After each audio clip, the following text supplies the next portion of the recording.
ሰላም ፍቅር ጤና ለእናንተ ይሁን ውድ ተመልካቾቻችን፣ ይህ ሰናይ ስፖርት ነው።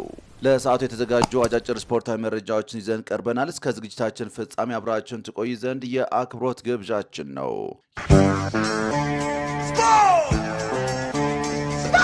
የአፍሪካ ዋንጫ ማሊ ቱኒዚያን በማሸነፍ ሩብ ፍጻሜውን ተቀላቅላለች። በ35ኛው የሞሮኮ የአፍሪካ ዋንጫ ማሊ ቱኒዚያን በመለያ ምት አሸንፋለች። ሁለቱ ቡድኖች የተገናኙበት መደበኛ 90 ደቂቃ አንዳቻ ተጠናቋል።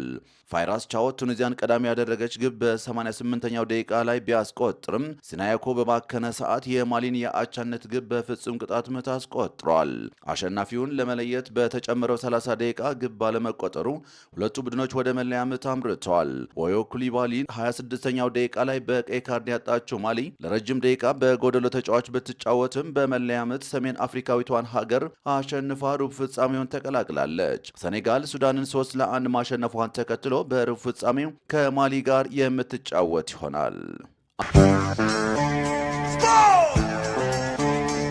አስቶን ቪላ በ20ኛው ሳምንት የእንግሊዝ ፕሪምየር ሊግ አስቶን ቪላ ኖቲንግሃም ፎረስትን 3-1 አሸንፏል።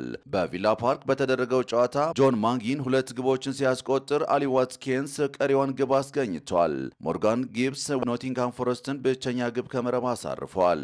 በሳምንቱ አጋማሽ በአርሴናል 4-1 የተሸነፈው አስቶን ቪላም ወደ አሸናፊነት ሲመለስ በሊጉ የደረጃ ሰንጠረዥም በ42 ነጥብ ሁለተኛ ደረጃ ላይ ተቀምጧል። በሊጉ ለአራተኛ ተከታታይ ጊዜ የተሸነፈው ኖቲንግሃም ፎረስት በ18 ነጥብ 17ኛ ደረጃ ላይ ይገኛል።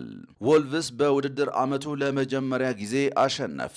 በ20ኛው ሳምንት የእንግሊዝ ፕሪምየር ሊግ ወልቭስ ዌስትሃም ዩናይትድን 3-0 በማሸነፍ ከ19 ተከታታይ ጨዋታዎች ውጤት ማጣት በኋላ የመጀመሪያ ድሉን አግኝተዋል። በሙኔሌክስ በተደረገው ጨዋታ ጆን አሪያንስ እና ማትሳ ማኔ በጨዋታቸውን ደግሞ በፍጹም ቅጣት ምት የወልቭስን ግቦች አስቆጥሯል። በ19ኛ ሳምንት ከማንቸስተር ዩናይትድ ነጥብ የተጋራ ወልቭስ ምንም እንኳን እዚያው 20ኛ ደረጃ ላይ ቢቀመጥም ያገኘውን የነጥብ ብዛት 6 አድርሷል። ካደረጋቸው 19 የሊግ ጨዋታዎች በ16 የተሸነፈው ወልቭስ የፈረንጆቹ አዲስ ዓመትን በድል ጀምረዋል። አስቸጋሪ ጊዜ እያሳለፈ የሚገኘው ዌስትሃም ዩናይትድ በዓመቱ ለ12ኛ ጊዜ ሲሸነፍ በ14 ነጥብ 18ኛ ደረጃ ላይ ተቀምጧል።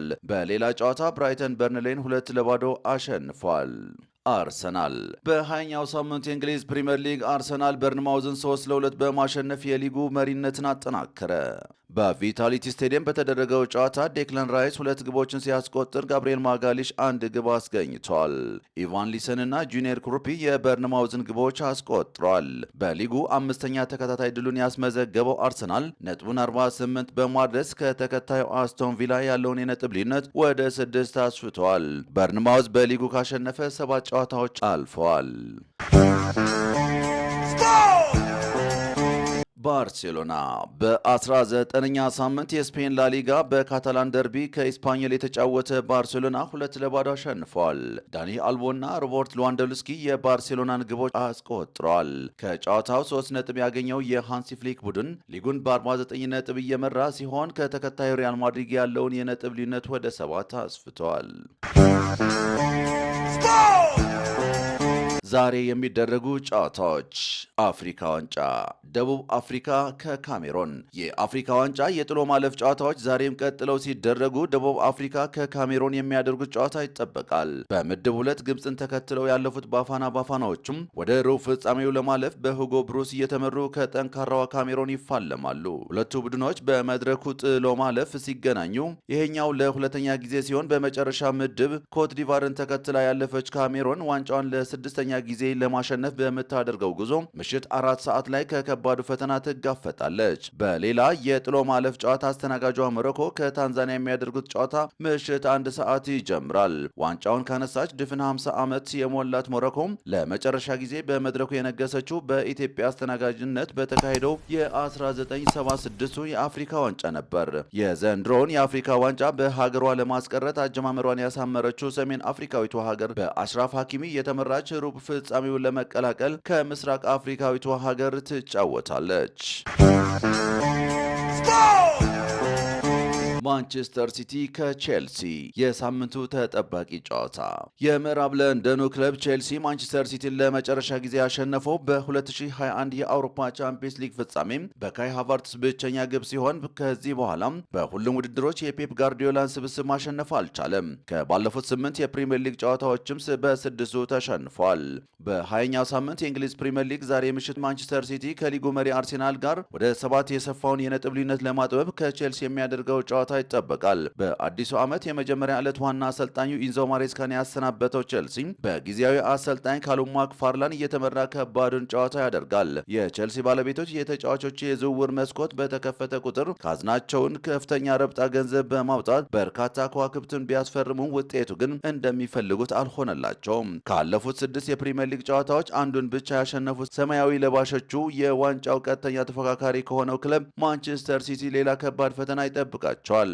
በሳምንቱ አጋማሽ ከሰንደርላንድ ነጥብ የተጋራው ማንቸስተር ሲቲ ወደ አሸናፊነት ለመመለስ እና አርሴናልን በቅርብ ርቀት ለመከተል በሚያደርገው ጨዋታ የጀርሚ ዴኮ እና የሮድሪን ግልጋሎት በሙሉ አቅም የሚያገኝ ይሆናል። በሌላ በኩል ጆን ስቶንስ፣ ኦስካር ቦብ እና ማቴዮ ኮቫችች አሁንም ጉዳት ላይ መሆናቸው ይታወቃል። በቼልሲ በኩል ሞይሰስ ካይሲዶ በቅጣት የማይሰለፍ ተጫዋች ሲሆን በሌላ ጨዋታ በውጤት ቀውስ ውስጥ የሚገኘው ማንቸስተር ዩናይትድ እየተሻሻለ ከመጣው ሊድስ ዩናይትድ 9 ሰዓት ከ30 ላይ ጨዋታቸውን ያደርጋሉ። የኮረሻሉ ክለብ ሊድስ በፕሪሚየር ሊጉ ባለፉት 6 የሊግ ጨዋታዎች አልተሸነፈም። በሳምንቱ አጋማሽ ከወልቭስ ነጥብ የተጋራው ዩናይትድ ወደ አሸናፊነት ለመመለስ በሚያደርገው ጨዋታ ከባድ ፈተናም ይጠብቀዋል። በቅርቡ ከሊድስ ነጥብ የተጋራው ሊቨርፑል 12 ሰዓት ላይ ከሜዳው ውጪ ከፉልሃም ይጫወታል። ቶተንሃም ሆትስፐርስ ከሰንደርላንድ፣ ኤቨርተን ከብሬንትፎርድ እና ኒውካስትል ዩናይትድ ከክሪስታል ፓላስ ሌሎች ዛሬ የሚደረጉ ጨዋታዎች ናቸው።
ክቡራትና ክቡራን ተመልካቾቻችን ለዛሬ የነበሩን መረጃዎች እነዚህን ይመስሉ ነበረ። ስለ አብሮነታችሁ እናመሰግናለን። ሰላም፣ ፍቅር፣ ጤና ለሁሉም።